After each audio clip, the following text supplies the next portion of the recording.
आप देख रहे हैं हरियाणा न्यूज 24, जहां हर खबर मिले सच के साथ। सहयोगी हिमांशु लांबा के साथ हम आज मौजूद हैं दिल्ली पकोड़ा चौक पे, और ये जोगिंदर सिंह उगरा का स्टेज पीछे देख रहे हैं। वहाँ पे मेरे साथ भारतीय सेना के जवान जो रिटायरमेंट हो चुके हैं। कुछ दिन पहले इन्होंने हजारों जवानों ने अपने मेडल वापस किए थे और इनकी गिरफ्तारी हो चुकी थी। उस समय अलग अलग तरीके से अलग अलग जगह इनको गिरफ्तार किया गया। आज ये फिर दोबारा से मेरे साथ मौजूद हैं और ख़ास विशेषता यह है इन जवानों की, आंदोलन की अगुवाई इन्होंने की है। और ये इनका जत्था 1100 जवानों का जो रिटायरमेंट हैं, देश के लिए सेवा की इन्होंने काफ़ी वर्षों तक।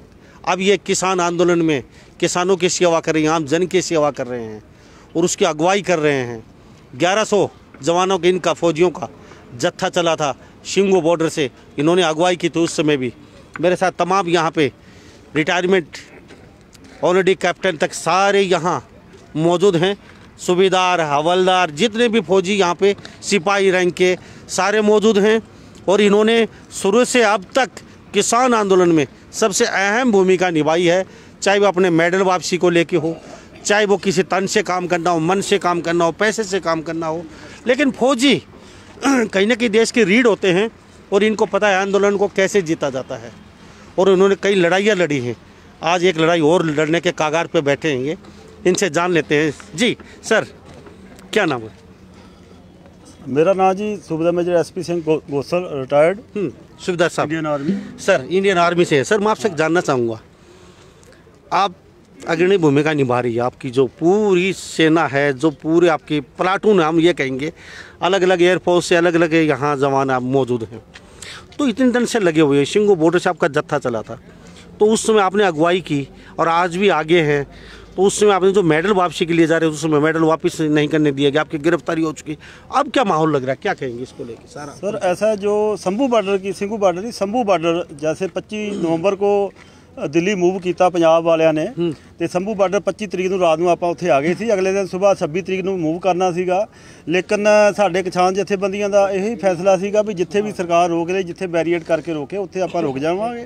ਤੇ ਸ਼ੰਭੂ ਬਾਰਡਰ ਦੇ ਉੱਤੇ 26 ਤਰੀਕ ਨੂੰ ਬੈਰੀਅਰ ਹੋ ਚੁੱਕੇ ਸੀਗੇ। ਸਾਡੇ ਉੱਥੇ ਈਵਨ ਮੋਰਚੇ ਵੀ ਲੱਗਣੇ ਸ਼ੁਰੂ ਹੋ ਗਏ ਸੀਗੇ। ਬਟ ਜਿਹੜੇ ਹਰਿਆਣਾ ਦੇ ਨੌਜਵਾਨ, ਹਰਿਆਣਾ ਦੇ ਕਿਸਾਨ ਭਰਾ ਤੇ ਹਰਿਆਣਾ ਦੇ ਸਾਡੇ ਸਾਬਕਾ ਸੈਨਿਕ, ਸਾਡੇ ਕੱਪਾ ਸਨਾਨੀ ਜੀ ਆ ਜਨਰਲ ਸੈਕਟਰੀ ਹਰਿਆਣਾ ਦੇ, ਇਹਨਾਂ ਦੀ ਗਵਾਹੀ ਦੇ ਵਿੱਚ ਵੀ ਬਹੁਤ ਵੱਡਾ ਜਥਾ ਜਿਨ੍ਹਾਂ ਨੇ ਸਾਨੂੰ ਸ਼ੰਭੂ ਬਾਰਡਰ ਤੇ ਜੁਆਇਨ ਕੀਤਾ ਸੀਗਾ।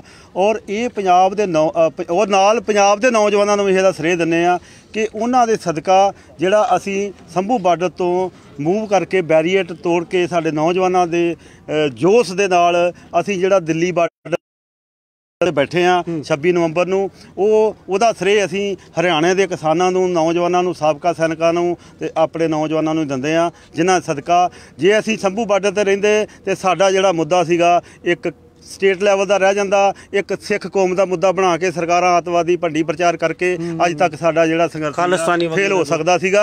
बट इन्हां दे सदका, इन्हां दे जोश दे सदका असीं दिल्ली आए हाँ। जय जवान जय किसान, जय जवान जय किसान। ਉਹਦੇ बाद जो भी संयुक्त मोर्चे वालों प्रोग्राम आए आ, असी साडे साबका सैनिकों ने पहले 25 सितंबर तो ही असी सपोर्ट दे विच आ। पंजाब और हरियाणा के साबका सैनिक भी साडे नाल बाद 26 नवंबर नूं इन्हां ने सानू साथ दिता, साडा वेलकम किया, सानू अपने हत्थां ते चुक्या। तो ਉਹਦੇ बाद जिन्ने भी प्रोग्राम, जिन्नी दफ़ा भी साडे जथे पंजाब च आउंदे ने, साडे साबका सैनिकों के हरियाणा पंजाब एकता जिंदाबाद, हरियाणा पंजाब एकता जिंदाबाद, साडा रहन सहन का बंदोबस्त भी करते हैं। असी इन्हां दा तहे दिलों धन्नवाद करते हैं और हरियाणा के किसानों का भी असीं धन्नवाद करते हैं कि जिहड़ा इन्ना सहयोग दे रहा। हुण ये जिहड़ा अंदोलन आ national level even international level तक का मुद्दा बन गया वा। ये एक जमीर का मुद्दा वा, हुण किसान का मुद्दा नहीं है, जमीर का मुद्दा वा, देश नूं बचाउण दा मुद्दा वा। असीं देश नूं बचाउणा वा। जे साडा किसान बचदा, साडा जवान बचदा, साडा मजदूर बचदा ते साडा देश बचदा वा। देश के दो ही थंम होंदे ने, एक किसान जिहड़ा अन्नदाता अन्न पैदा करदा और दूसरा थंम जिहड़ा देश की बार्डरां ते रखिया करदा। वो थंम भी इन्हां किसानां दे बच्चिआं दा ही है। ਉਹ ਥੰਮ ਵੀ ਕਿਸਾਨਾਂ ਦੇ ਬੱਚਿਆਂ ਦਾ ਵਾ। 90% ਕਿਸਾਨਾਂ ਦੇ, ਮਜ਼ਦੂਰਾਂ ਦੇ, ਬਹੁਜਨ ਸਮਾਜ ਦੇ ਬੱਚੇ ਜਿਹੜੇ ਆ ਬਾਰਡਰਾਂ ਤੇ ਡਿਊਟੀਆਂ ਦਿੰਦੇ ਨੇ, ਦੇਸ਼ ਦੀ ਖਾਤਰ ਸ਼ਹੀਦੀਆਂ ਪਾਉਂਦੇ ਨੇ। ਬਟ ਸਾਨੂੰ ਇਸ ਗੱਲ ਦਾ ਬੜੇ ਮਨਾਂ ਨੂੰ ਠੇਸ ਪਹੁੰਚੀ ਆ। ਆਪਣੇ ਹੱਕੀ ਮੰਗਾਂ ਵਾਸਤੇ ਜੋ ਸਾਡੇ ਕਿਸਾਨ ਭਰਾ 3-4-6 ਮਹੀਨੇ ਤੋਂ ਆਪਣੇ ਸੰਘਰਸ਼ ਕਰ ਰਹੇ ਨੇ ਤੇ ਉਹਨਾਂ ਦੀ ਅਜੇ ਤੱਕ ਵੀ ਕੋਈ ਸੁਣਵਾਈ ਨਹੀਂ ਹੋ ਰਹੀ। ਸਾਨੂੰ ਸਾਡੇ ਮਨਾਂ ਨੂੰ ਇਹ ਠੇਸ ਪਹੁੰਚੀ। ਅਸੀਂ ਰੋਸ ਵਜੋਂ ਜਿਹੜੇ ਆਪਣੇ 25,000 ਮੈਡਲ ਵਾਪਸ ਕਰਨ ਦੀ ਘੋਸ਼ਣਾ ਕੀਤੀ ਔਰ 8 ਦਸੰਬਰ ਨੂੰ ਰਾਸ਼ਟਰਪਤੀ ਭਵਨ ਦੇ ਵਿੱਚ ਮੈਮੋਰੰਡਮ ਨੂੰ ਦਿੱਤਾ। 12 ਦਸੰਬਰ ਦਾ ਟਾਈਮ ਲਿਆ। 12 ਦਸੰਬਰ ਨੂੰ ਅਸੀਂ ਪੰਜਾਬ ਹਰਿਆਣਾ ਦੇ ਸਾਬਕਾ ਸੈਨਿਕਾਂ ਨੇ ਪਹਿਲੀ ਖੇਪ ਦੇ ਵਿੱਚ 5,000 ਮੈਡਲ ਇਕੱਠਾ ਕੀਤਾ। ਤਾਂ ਅਸੀਂ ਆਏ ਦਿੱਲੀ ਬਾਰਡਰ ਤੇ, ਜਗ੍ਹਾ ਜਗ੍ਹਾ ਸਾਨੂੰ ਬੈਰੀਅਡ ਕੀਤਾ ਗਿਆ, ਰੋਕਿਆ ਗਿਆ, ਕਈ ਜਗ੍ਹਾ ਸਾਡੇ ਅਰੈਸਟ ਵੀ ਕੀਤੇ ਗਏ ਬੰਦੇ।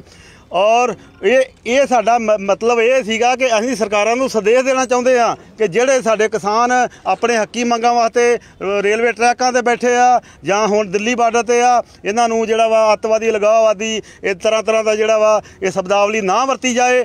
ਅਸੀਂ ਸਰਕਾਰ ਨੂੰ ਆਪਣੀ ਸਾਬਕਾ ਸੈਨਿਕਾਂ ਵੱਲੋਂ ਮੈਮੋਰੰਡਮ ਵੀ ਭੇਜਿਆ ਵਾ ਰਾਸ਼ਟਰਪਤੀ ਨੂੰ, ਮੋਦੀ ਸਰਕਾਰ ਕੋ ਮੈਮੋਰੰਡਮ ਵੀ ਭੇਜਿਆ ਕਿ ਰਾਸ਼ਟਰਪਤੀ ਨੂੰ ਭੇਜਿਆ, ਹੋਮ ਮਿਨਿਸਟਰ ਨੂੰ ਭੇਜਿਆ ਕਿ ਉਹਦੇ ਵਿੱਚ ਅਸੀਂ ਇਹ ਡਿਮਾਂਡ ਕੀਤੀ ਆ ਕਿ ਜਿਹੜੇ 26 ਜਨਵਰੀ ਦੇ ਘਟਨਾਕ੍ਰਮ, ਪਹਿਲੇ ਤੇ 26 ਜਨਵਰੀ ਦੀ ਘਟਨਾਕ੍ਰਮ ਦੀ ਵੀ ਅਸੀਂ ਨਿੰਦਾ ਕਰਦੇ ਹਾਂ। ਉਹ ਸਰਕਾਰੀ ਏਜੰਸੀਆਂ ਦੁਆਰਾ ਕਰਾਇਆ ਗਿਆ ਔਰ ਸਾਡੇ ਜਿਹੜੇ ਨੌਜਵਾਨ ਜਿਹੜੇ ਉੱਥੇ ਸਿੰਘੂ ਬਾਰਡਰ ਤੇ ਸੀਗੇ, ਉਹ ਗਲਤੀ ਦੇ ਨਾਲ ਵੀ ਜਿਹੜੇ ਅੱਗੇ ਟਰੈਕਟਰ ਲੱਗੇ ਸੀ ਉਹਨਾਂ ਨੂੰ ਪਤਾ ਹੀ ਨਹੀਂ ਸੀਗਾ ਵੀ ਕਿੱਥੇ ਜਾਣਾ ਵਾ।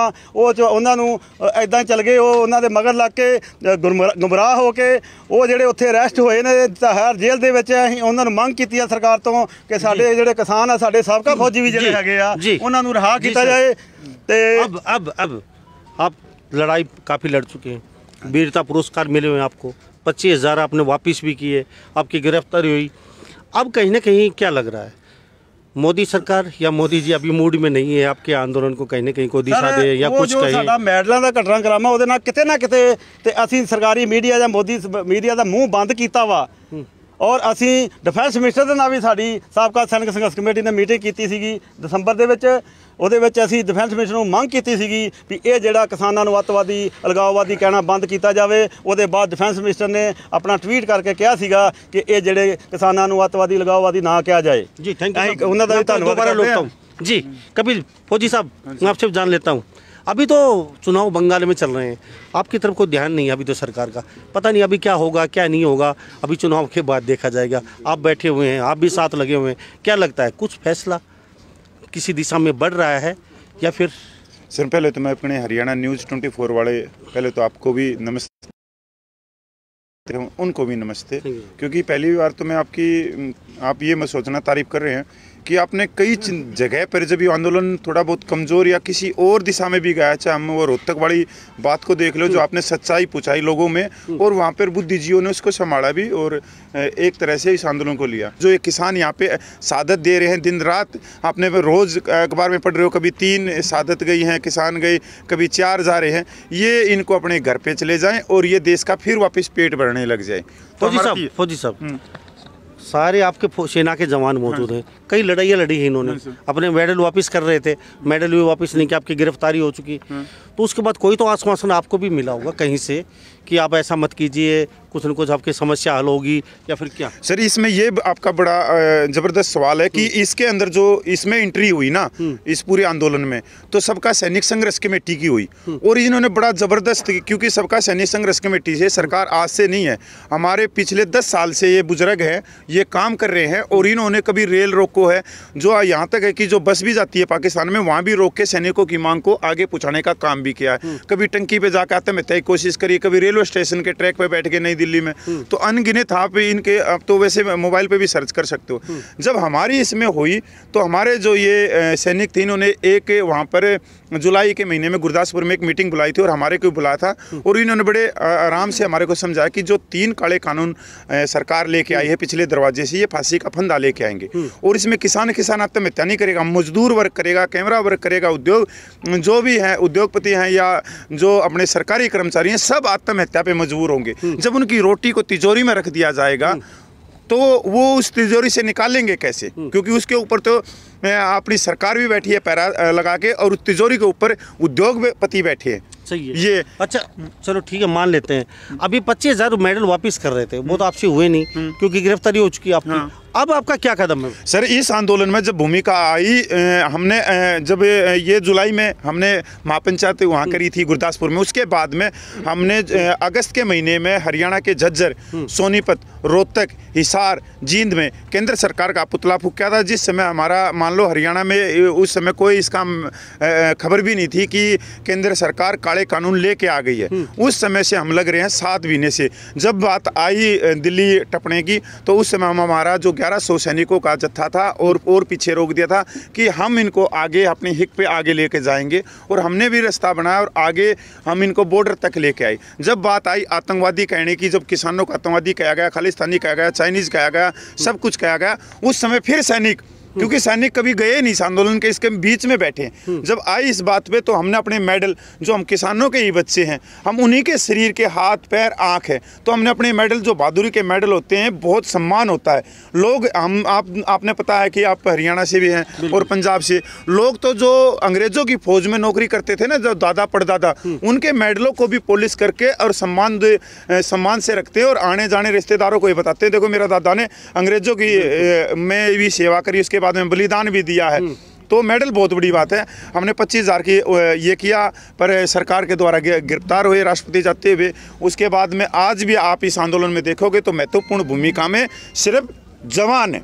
आप ये बात करोगे जो अभी जेल में पड़े हैं, आप ये मेरे ख्याल में नहीं मालूम होगा, जो जेल में जो केस लगाए गए उनमें से जो हमारे सबसे बुजुर्ग आदमी थे, जो 85 साल के गुरमुख सिंह जी सूबेदार फतेहगढ़ साहिब से, उनको उठा के जेल में कर दिया। क्या आपको लगता है कि वो लाल किले के ऊपर चढ़ सकते हैं? जो 85 साल का बुजुर्ग है, तो आप ये देखो कि उनको अंदर घेर दिया। क्या एक बार ये नहीं देखना था सरकार ने कि ये इन्होंने देश सेवा करी है, 32 साल सेना में गुजारे हैं। दूसरा जीत सिंह जी, अभी हमारे 4 और भी रह गए जो हमारे सैनिक है। तो हमारी जो इस आंदोलन में है वो सर हमें एक गर्व है कि हमारी इसमें सबसे महत्वपूर्ण भूमिका है। अगर किसान नेताओं को हम दिल्ली लेके आए हैं, तो उस दिन आप ड्रेस में थे फौजी की? नहीं, हम इसमें हमारे ये लगते हैं, मेडल भी लगते हैं और हमारा वैसे पहचान हो जाती है कि फौजी है। तो हम फौजियों को जब ट्रैक्टर पे देखते हैं किसान, तो उनका एक और गर्व होता है, एक हौसला अफजाई होता है। जब हमारे सैनिक हमारे ट्रैक्टरों पे बैठे हैं, तो जो भी कुछ होगा तो सैनिक जब आगे आ सकते हैं, तो हम तो इनके पीछे, मतलब कहने। Thank you sir. 2 शब्द मुझे ये बताइए, क्या नाम है? मेरा नाम सुबेदार मेजर सुखदेव। सुखदेव जी, क्या कहेंगे सरकार को जो आपके जवान जेल के अंदर पड़े हैं? जेल के अंदर नहीं, मैं अपनी बात कर सकता हूँ। हम लोग जब भी सर्विस में रहते हैं, हम लोग किस लिए हैं कि अपने देश की जो भूमि है उसकी रक्षा करने के लिए। पाकिस्तान से, चाइना से, श्रीलंका, बर्मा, कोई भी पहले भी रक्षा की आपने? हाँ जी, रक्षा की। क्या हम अभी अपनी भूमि की रक्षा ये 2 बंदों से नहीं कर सकते? कर सकते। और हम इसीलिए हम किसानों के साथ हैं कि इन अरबपतियों, करोड़पतियों को हम अपनी ज़मीन के ऊपर कब्जा नहीं करने देंगे, जैसे कि हम पाकिस्तान को और किसी जय जवान जय किसान, जय जवान जय किसान, जय जवान जय किसान, किसान एकता। तो ये मेरे साथ किसान एकता जी, जो जेल में हैं आपके जवान, उनके लिए बताइए क्या कहेंगे? जो जेल में बंद हैं, गवर्नमेंट से अपील करते हैं कि उनका कोई कसूर नहीं है, उनको जानबूझकर ये योजना बनाकर उनको अंदर किया गया, उनको छोड़ दें। उनको आतंकवादी या ये नहीं छोड़ा तो एक पैनल जो वकीलों का बैठा हुआ है उनकी जमानत करवा लेगा। आप अपनी तरफ से, आप हमारी तरफ से भी हम हमारे राष्ट्रपति से हमारा सर भी 1-2 दिन में और निकल जाएगा हमारा मांग पत्र। हम इच्छा मृत्यु मांग लेंगे। अगर जो भी हमारे जवान और जो बुजुर्ग हैं 85-86 साल के, जब तक हम वकील भी मुआ करवा रहे हैं, ऐसा नहीं है हमारी तरफ से कि जो भी हमारे पूर्व सैनिक जो वकालत करते हैं उनको भी हमने खड़ा किया है, हम उनको भी निकाल कर आएंगे। 2 की तो जमानत हो चुकी है, मैं उनका धन्यवाद करता हूं। और वो वापस आंदोलन में वापस आ गए हैं। क्या बात है जी, थैंक यू सर। 2 शब्द मुझे ये बताइए, जो जेल में है आपके जवान, उनके लिए क्या कहेंगे? और बुजुर्ग हैं वो भी, उनके लिए आज ही हमने एक सरकार को मेमोरेंडम दिया, राष्ट्रपति को, होम मिनिस्टर को, हमको मेमोरेंडम की कापी भी दी जाएगी। ਉਹਦੇ ਵਿੱਚ ਅਸਾਂ ਅਪੀਲ ਕੀਤੀ ਹੈ ਵੀ ਜਿਹੜੇ ਵੀ ਕਿਸਾਨ ਵੀ ਜਾਂ ਸਾਡੇ ਸਾਬਕਾ ਸੈਨਿਕ ਵੀ ਜਿਹੜੇ ਜੇਲ੍ਹਾਂ ਦੇ ਵਿੱਚ 26 ਜਨਵਰੀ ਘਟਨਾਕ੍ਰਮ ਦੇ ਵਿੱਚ ਗ੍ਰਿਫਤਾਰ ਕੀਤੇ ਉਹਨਾਂ ਨੂੰ ਤੁਰੰਤ ਰਿਹਾ ਕੀਤਾ ਜਾਵੇ। ਤੇ ਬਾਕੀ ਜਿਹੜੇ ਸਾਡੇ ਸਾਬਕਾ ਜਿਹੜੇ ਕਿਸਾਨ ਭਰਾਵਾਂ ਨੂੰ ਸਰਕਾਰ ਅੱਤਵਾਦੀ ਕਹਿ ਰਹੀ ਹੈ ਉਹਦੇ ਵਿੱਚ ਵੀ ਇਹ ਵੀ ਅਪੀਲ ਕੀਤੀ ਆ ਕਿ ਡਿਫੈਂਸ ਮਿਨਿਸਟਰ ਨੇ ਟਵੀਟ ਕਰਕੇ ਕਿਹਾ ਸੀਗਾ ਕਿ ਇਹਨਾਂ ਨੂੰ ਅੱਤਵਾਦੀ ਨਾ ਕਿਹਾ ਉਹਦੇ ਬਾਵਜੂਦ ਵੀ बातें हो चुकी हैं। हाँ जी, हाँ जी। ਮੈਂ ਤਾਂ उसके बावजूद भी आ रहा है। ਇਹ ਮੈਮੋਰੈਂਡਮ ਦੇ ਵਿੱਚ ਇਹ ਵੀ ਆਪਾਂ ਲਿਖਿਆ ਵਾ, ਇਹ ਵੀ ਆਪਾਂ ਡਿਮਾਂਡ ਕੀਤੀ ਆ ਕਿ ਜਿਹੜਾ ਵੀ ਕੋਈ ਸਰਕਾਰੀ ਲੀਡਰ ਜਾਂ ਕੋਈ ਵੀ ਅਗਰ ਇਹਨਾਂ ਨੂੰ ਅੱਤਵਾਦੀ ਲਗਾਓਵਾਦੀ ਕਹਿੰਦਾ ਐਕਚੁਅਲੀ ਉਹਨਾਂ ਦੇ ਉੱਤੇ ਦੇਸ਼ ਧਰੋਹ ਦਾ ਪਰਚਾ ਹੋਣਾ ਚਾਹੀਦਾ ਵਾ। सर जय जवान जय किसान, जय जवान जय किसान। तो हमारे साथ ये भारतीय सेना के जवान आज भी वही जोश है, वही जुनून इनमें जिसमें इन्होंने वीरता का मेडल प्राप्त किया था और सबके पास मेडल है इन जवानों के पास। अब जुनून और जज्बा देखा जाता है, उम्र नहीं देखी जाती। आज पहले इन्होंने सेना की अगुवाई की, मेडल प्राप्त किए और आज भी ये किसान आंदोलन की अगुवाई कर रहे हैं ये जवान। हम इनको जवान कहेंगे, सेना के, भारतीय सेना के। सर क्या कहेंगे जो इस तरीके से अभी घटनाक्रम चल रहा है, अभी तो कुछ फैसले की आशंका नहीं लग रही, आपका कुछ आने वाला है या कुछ होने वाला है, तो जो आपके गिरफ्तारी है उनके लिए आपकी क्या? हम तो सरकार को अपील करते हैं उनको छोड़ दें, नहीं छोड़ेंगे तो फिर हम अपना रास्ता अख्तियार करेंगे, हम मरणोत पर बैठेंगे हम और जो है इसको कोई ना कुछ अपना और उनके लिए हम ना कुछ संघर्ष तेज करेंगे अपना। ठीक है जी, क्या नाम है? मेरा नाम सूबेदार जगदीश सिंह। सूबेदार जगदीश सिंह, सर क्या कहेंगे? चलो ठीक है सर, आप चलो ठीक है जी। तो हमारे साथ यहाँ सर हमें मान लो जो हमारे सैनिक पड़े हैं या जो किसान हैं, जो बुजुर्ग हैं, जिनको उठा के अंदर किया, जिनका कोई सबूत भी नहीं है, और फौजियों के पास में तो जिन्होंने 85 साल के हैं वो तो किसी भी तरह से कोई भी चीज़ में नहीं मिलेंगे कि ये क्या। अगर ये उनको नहीं छोड़ते हैं तो सर हम देखते हैं 1-2 दिन में या तो इच्छा मृत्यु मांगते हैं राष्ट्रपति से या फिर हम राष्ट्रपति की तरफ फिर चल पड़ते हैं। क्यों हमने ज़्यादा इसमें नहीं है कि किसान नेता बताएंगे तो हम उसी रास्ते पे चलेंगे। अगर बात जब हम जो सैनिकों को जत्थे के लेके चले तो उनके सरदार ये हैं, जो सैनिक जो हमारे पीछे आए या हमारे से आगे, तो उनकी जिम्मेवारी हमारे पे। तो ज़्यादा हम किसान नेताओं से ये पूछेंगे नहीं कि संयुक्त मोर्चा से, क्योंकि हम भी एक जत्थेबंदी के हमारे ये खड़े हैं जो प्रधान हैं, ये जो ये फैसला लेंगे 1-2 दिन में कर देंगे, क्योंकि अभी मीटिंग होनी है गुरदासपुर में और उसके बाद में हमारा ये निकल जाएगा कि इच्छा मृत्यु, कि अगर कोई भी सैनिक अंदर गिरा हो 85 साल का तो दुर्भाग्य है और डूब के मर जाना चाहिए। केंद्र सरकार को भी और दिल्ली को भी कि आप लोगों ने 30-30 साल के जो जिन्होंने सर्विस करी है देश में, उनको आप लोगों ने जेल में डाल के बोल दिया कि ये आतंकवादी, इन्होंने लाल किले पे झंडा फहरा दिया, कि डूब के मर जाना चाहिए सर। कि क्या मनोबल नहीं टूटेगा जो चाइना और पाकिस्तान पे की है हिक पे पैर रख के वहाँ पे बैठे हैं और जो गोलियाँ खा रहे, क्या उन जवानों का नहीं पड़ेगा? तो सर ये है जय जवान जय किसान, जय जवान जय किसान, जय जवान जय किसान। तो हमारे साथ ये सेना के, भारतीय सेना के जवान मौजूद हैं और कंधे से कंधा मिला के किसानों के साथ चल रहे हैं शुरुआत से ही, और हमेशा ये अगुवाई करते हैं और आज भी उसी जोश के साथ ये लगे हुए हैं। लगभग 3 महीने से ज़्यादा हो चुके हैं। तो ये किसान कहीं ना कहीं, हम किसान के पुत्र हैं, कहा है हम किसान हैं और किसानों से ही निकले हुए हैं, तो हमारा फ़र्ज़ बनता है हमारी भूमि को बचाना। हम अपनी भूमि की रक्षा कर रहे हैं और बचा रहे हैं और बचाते रहेंगे। और रही मेडल की बात, तो मेडल नहीं, अभी इच्छा मृत्यु के लिए अगली कार्रवाई कर रहे हैं ये। और अभी सर सरकार को क्या कहेंगे दो शब्दों में आप बताइए। अभी सरकार को यही ਆਪਾਂ ਕਵਾਂਗੇ ਕਿ ਜਿਹੜੇ ਸਾਡੇ ਕਿਸਾਨ ਜਾਂ ਸਾਡੇ ਜਿਹੜੇ ਸਾਬਕਾ ਸੈਨਿਕ ਨੇ ਉਹਨਾਂ ਨੂੰ ਰਿਹਾ ਕੀਤਾ ਜਾਵੇ ਤੇ ਜਿਹੜੇ ਆ 3 ਕਾਲੇ ਕਾਨੂੰਨ ਇਹ ਰੱਦ ਕੀਤੇ ਜਾਣ, ਤਾਂ ਕਿ ਸਾਡੇ ਜਿਹੜੇ ਬਜ਼ੁਰਗ ਕਿਸਾਨ, ਸਾਡੀਆਂ ਬੀਬੀਆਂ ਭੈਣਾਂ ਜਿਹੜੀਆਂ रोडों पे बैठिया ने वो खुशी अपने घर जाना। और मोदी जी को ये दसना चाहते हैं कि उन्होंने साबका सैनिकों के साथ भी जड़ा वा धोखाधड़ी किया है। जो 13 में रवारी में रैली किया, जो वादा किया था हमारे साथ कि 1 रैंक 1 पेंशन का, वो भी हमारे साथ बिल्कुल धोखा हुआ है। केवल तो केवल 3% अधिकारियों को फायदा होया। ये जो अधिकारी वर्ग है सरकार के नाल मिल के, जिवें कि हुण किसानां दे उत्ते अंडानियां बांदियां नूं खुश करने वास्ते साडे किसानां दा गला घुट्टण दी कोशिश की जा रही है। इदां ही सरकारां ने जिहड़ा साडे नाल वादे कीते सीगे, लेकिन उहदे बावजूद भी 3% अधिकारियों को फायदा दे के साडे जवानां दी गली घुट्टी गई आ। साडे वास्ते अंडानी बानी ऑलरेडी तैयार हो चुके हैं। Thank you sir, thank you sir. Sir आपको मोदी जी मिल जाए हमें घूमते फिरते, कभी रायसीना हिल पे आपको कहीं भी मिल जाए, जहाज में मिल जाए, पानी में मिल जाए, क्योंकि घूमते रहते हैं, कभी से वो चिड़ियाघर में भी मिल जाए, तो आप उनसे पूछना कि 2013 में आपने रैली की थी रेवाड़ी की और लाखों की संख्या में सैनिक आए थे और सैनिकों की वोट से आप प्रधानमंत्री बने, और आज हम जहाँ भी जाते हैं, जहाँ भी बैठते हैं, तो हमारे को पता है क्या बोलते हैं लोग? ये बोलते हैं कि तुम लेके आए। हम किसको लेके आए?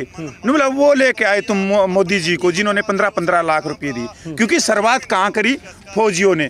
और आज फौजियों के ऊपर होते हुए फौजियों को जेलों में डाला जा रहा है कि हम ही फौजियों की वोट जिन्होंने ली, जिन्हें मोदी सरकार ने ली, उन्हीं फौजियों के जो प्यो हैं, जो पिता यहाँ पे बैठे हैं, किसान हैं, वही आतंकवादी हो गए। क्या उनकी आगे चल के उनकी वोट नहीं लेनी मोदी सरकार को? अगर उस समय 2013 में उनकी वोट ली तो आज कैसे आतंकवादी हो गए फौजी? सबसे ज्यादा तो फौजियों ने वोट दिए मोदी सरकार को, और आज वो आतंकवादी हो गए सर। तो ये मोदी सरकार से सर तो सैनिकों की एक रैली भी करने जा रहे हैं, बहुत बढ़िया सर। बिल्कुल करने जा रहे हैं, और हमारा 2 पे है जो हमारी आज की मीटिंग हुई है हमारे जोगिंदर उग्राव जी से, जो इस पूरे मोर्चे के जो सबसे मजबूत नेता के तौर पे माने जाते हैं, जोगिंदर उग्राव जी।